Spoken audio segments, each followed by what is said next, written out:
Tugas mata kuliah toksikologi klinik, analisis racun.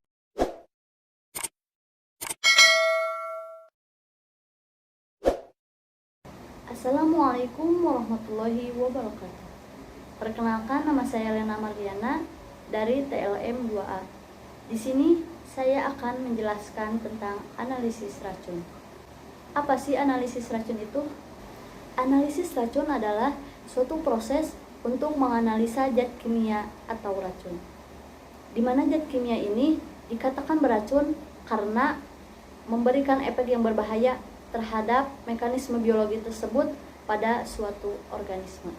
Tujuan dari analisis racun untuk projustia, diagnosis, dan untuk terapi. Adapun proses untuk analisis racun. Yang pertama yaitu analisis pendahuluan atau penapisan. Analisis kualitatif dites menggunakan uji organolepsis berupa sampel darah, urin, dan cairan lambung.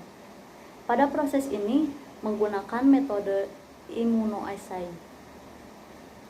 Yang kedua yaitu ada analisis lanjutan atau determinan.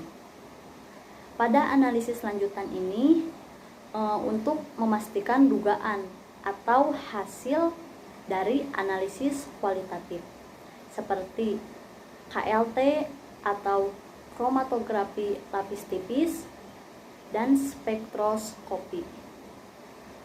Pada analisis lanjutan ini menetapkan kadar ketoksikan dan metabolitnya seperti gas kromatografi dan HPLC.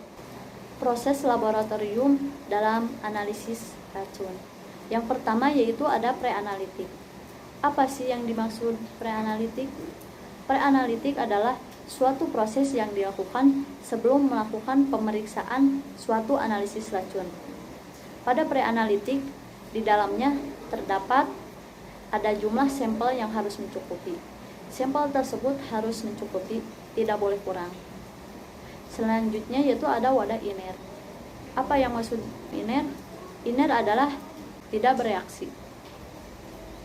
Maksudnya apa? Supaya tidak ada kontaminasi terhadap wadah sampel racun. Selanjutnya yaitu ada transportasi yang aman. Maksudnya apa? Transportasi yang aman itu misalnya ketika kita sedang mengambil sampel ke klinik, kita mengambilnya harus dengan hati-hati agar tidak terjadi kerusakan. Selanjutnya yaitu ada penerimaan dan penyimpanan. Selanjutnya yaitu ada prioritas analisis. Maksudnya apa? Prioritas analisis ini yaitu yang terpenting dalam menjalankan suatu analisis sampel. Yang kedua yaitu analitik. Analitik yaitu prosedur yang digunakannya harus yang tervalidasi, presisi atau akurasi. Akurasi tersebut maksudnya angka yang sebenarnya. Selanjutnya yaitu ada waktu yang sesuai dengan kondisi klinis. Maksudnya apa? Ketika kita akan melakukan pemeriksaan tersebut, nah waktu yang ditentukannya harus tepat. Yang ketiga yaitu ada post analitik atau pasca analitik.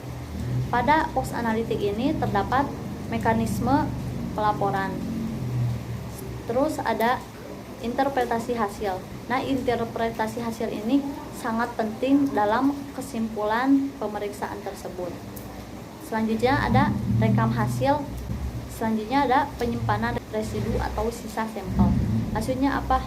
Ketika kita telah melakukan pemeriksaan, sisa sampel tersebut apakah akan disimpan atau akan dibuang.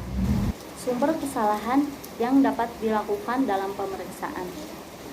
Yang pertama yaitu ada tataran teknis. Di dalamnya terdapat prosedur analisis, metode analisis, akurasi, dan presisi instrumen. Yang kedua yaitu ada tataran biologis. Pada tataran biologis terdapat materi biologis dari sampel toksikologi dan waktu pengambilan sampel. Nah, waktu pengambilan sampel ini kadang kita melebihi waktu. Nah, jika kita sedang melakukan pemeriksaan, maka kita harus tepat pada waktunya. Yang ketiga yaitu ada tataran nosologi atau mengelompokkan penyakit seperti sifat farmakokinetik atau metabolisme toksikan. Adapun pengawet yang dapat dilakukan untuk mengawetkan sampel.